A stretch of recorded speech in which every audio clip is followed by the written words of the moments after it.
You want the real story, right? Not the polished-up, corporate version, just the way it really played out. Okay, here goes. Picture this. I'm knee-deep in mud on a Tuesday, minding my own damn business, and suddenly I'm at war with people who've never set foot in a cornfield. That's how it started. The day the community showed up with their fake maps and their midnight trespassing, thinking they'd turn my family's land into their next playground. It wasn't just about acreage or tractors. It was about standing up, drawing a line, and saying, not one damn inch. When I took over the farm, I figured the hardest part would be keeping the coyotes out of the henhouse. Turns out, it was keeping entitled suburbanites off my gravel drive. My dad, Navy vet, hands like slabs of granite, used to say, you guard your land like you guard your family. Never surrender, not even for a minute. He got burned in the 80s, lost 20 acres to a slick developer, spent years clawing it back through courts and cold calls. That story seared into my brain. I don't forget it. Now, before you think I'm some hermit hiding from the world, nah.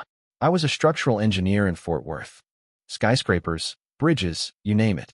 But when Dad passed, I came back, traded in my blueprints for work boots. Some folks inherit stocks. I inherited 120 acres of stubborn dirt, a house that creaks with every memory, and a tractor that runs only if you curse at it just right.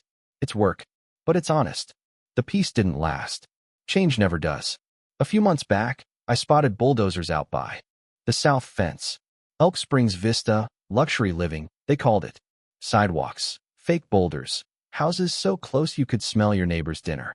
At first, I shrugged it off, figured their luxury would stop short of my fields. I had crops to plant, barns to mend, sunrises to catch with a cup of coffee in hand. But the trouble started creeping. First it was noise, then traffic, then the stairs. I'll never forget that morning, gray sky, diesel on the breeze, and me, just moving my tractor after a rain. Mud everywhere. This lady in yoga pants, visor, perfect dog, looks at me like I'm polluting her whole existence. You shouldn't leave that thing near the entrance, she sniffs, pointing at my machine like it's a rotting carcass. I told her flat out, that's my entrance. My land. She scowled and power walked off. Classic Karen, right? I laughed, but something in my gut twisted. I've seen enough HOA nightmares to know one complaint is never the end. Didn't take long for it to go from annoying to insane. I finished up one humid afternoon, hay sticking to my arms, diesel smell hanging thick, and there it was, a neon yellow sticker on my tractor. Parking violation. Subject to tow. Elk Springs Vista. On my tractor. On my land. I blinked at it, like maybe I was hallucinating. But no, laminated and all, threatening removal in 48 hours. My tractor was parked in the same damn spot it's always been, halfway down my own drive. Right then, I heard it. The whir of a souped-up golf cart, all stickers and self-importance. Two people jump out, a guy in wraparound shades, weighed down by lanyards, and a woman with a clipboard so tight in her grip I thought it'd snap. Officer Craig, he says, flashing a badge I swear he printed at home. This is Officer Sheila. We're with the Elk Springs Vista compliance team. They start talking violations, community standards, and how my tractor is obstructing a shared-use road. I laughed so hard I nearly coughed up a lung. You're on private land, I told them. Check the county records. But Sheila keeps at it. If not moved, we'll initiate tow procedures. Authorized by who? I ask. Our board. She says. I told her. Guess I'll have to cancel the U.S. Constitution for you. They didn't like that. They mumbled about consequences, made notes on their tablets, then slinked away, leaving me fuming and honestly a little rattled. After they left, I did what any sane person would do. Grabbed some sweet tea, sat down, and watched my security cams. What I saw? One of those same officers hopping my fence the night before, flashlight and phone out, poking around my barn, taking pictures, trespassing, plain as day. Suddenly, this wasn't some HOA pissing contest. This was a full-on incursion. Just nodded and muttered, HOA trouble, huh? Like he heard it every day. 10 minutes later, I had it all. Plat maps, deeds, every last record going back to my dad's hand-scrawled notes. The road to my silo? Private agricultural use. Always has been. No public access. No shared infrastructure. I made copies, snapped pics, tucked it all into a folder thick enough to break a desk. And then I met Carla, the zoning officer, tough, sharp, zero patience for HOA drama. She looked me dead in the eye and said, "Unless you signed, they've got nothing." I showed her the footage of their guy sneaking around at midnight. Carla just raised an eyebrow. "Document everything," she warned. "This isn't over."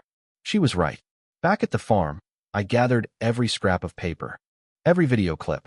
That night, I wrote a cease and desist and sent it straight to the HOA. Polite, but no wiggle room. "You're not authorized. Your people trespassed. Do it again, and I'll go straight to the authorities." Attached all my evidence. Even CC'd my lawyer buddy from my engineering days, just to make sure they knew I wasn't bluffing. Couple hours later, I get a reply from the HOA. President herself, "Tracy, we respectfully disagree with your interpretation of the boundaries." That's what she wrote. "Our most recent infrastructure plan shows your access road within Phase 3. Shared utility corridor." They were reviewing enforcement options. My blood ran cold. Interpretation? Since when was trespassing up for debate? She attached a map, more like a child's art project than a legal document. Scribbles, highlighter, no stamps, no engineer's seal, just lines drawn over my land like she was dividing up pie at Thanksgiving. That's when I realized they weren't working off county records.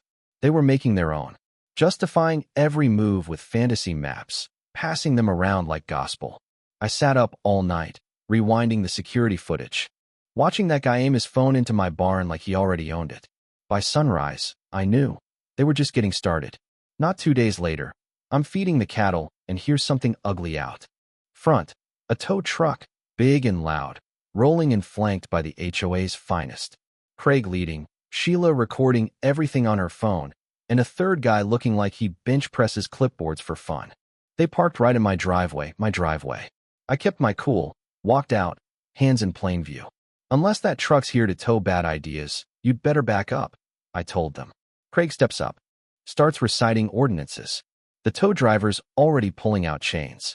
I didn't yell, didn't threaten, just walked back inside, grabbed my old 12 gauge, unloaded, but they didn't know, and cradled it, standing my ground. "Get off my land." Now. They froze. Craig stammered about calling the sheriff. I said, "Good, let's wait together." 15 minutes later, a county deputy pulls up, and so does a local radio reporter I'd tipped off that morning. The deputy's all business. Craig tries to paint me as some gun-toting maniac. The deputy barely lets him finish. "It's not illegal if it's on his land," he says. I hand over my paperwork, maps, deeds, the phony HOA plan. He reads, whistles, and tells the whole HOA crew to pack it up. "Next time you step foot here, it's trespassing," he says. They slink off, reporters snapping photos the whole way. But the HOA wasn't done. A few days later, I get a certified letter, formal complaint filed with the county, accusing me of being aggressive, threatening, and unsafe. They included a cropped photo of me with the shotgun. No porch, no context. Just me, looking dangerous. That's when I knew this was war. I called my old friend, Chris, who'd traded engineering for law. He came out in jeans and boots, looked over my evidence, and said, "We're gonna have fun." Chris filed a counterclaim: harassment, trespassing, malicious misrepresentation. We sent the HOA another cease and desist. But the letters kept coming: violations for barn color, non-compliant fencing, even nuisance livestock odor. I mean, come on, my cows on my farm. Then, the kicker, a zoning inspector shows up. HOA had filed emergency complaints about health violations and black market diesel storage. The inspector toured my place, ate lunch with me, and left shaking his head. "These people are nuts," he muttered. Chris and I pushed back hard. We went to the press, filed ethics complaints, handed over all our footage. Within days, a local radio segment aired, "Farm Owner versus HOA Overreach." The community started taking notice. Suddenly, I wasn't the only one fighting back. A couple weeks later, we're in court. The HOA's lawyer parades in with that same fake map. Chris hands the judge the real thing, county stamped, official, airtight. Then we play the security footage, the midnight trespass, the threat to bury me in paperwork. The judge looks right at Tracy. "You've trespassed, fabricated documents, and harassed this landowner." Chris files for damages, and the judge grants it. $450,000. Legal fees, permanent injunction against the HOA ever touching my land. Walking out, Chris grins. Let's frame that next to your shotgun.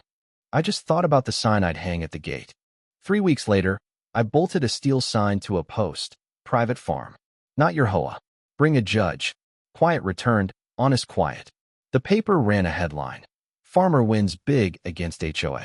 Letters poured in, farmers, vets, retirees, all sharing their own stories. So I threw a party, free Farmers Land Day. No fees, no HOA. Just barbecue, tractors, sweet tea, neighbors, and one big message. You can't tow what stands its ground. That night, I sat on the porch, Dad's deed on the wall, his old sign overhead. Don't yield to thieves. Not an inch. Promise kept. So here's the question, when the little guy stands up and wins, is that justice or just dumb luck? Drop your stories below, tell me where you stand. And if you've ever had to fight for what's yours, land, home, anything, share it.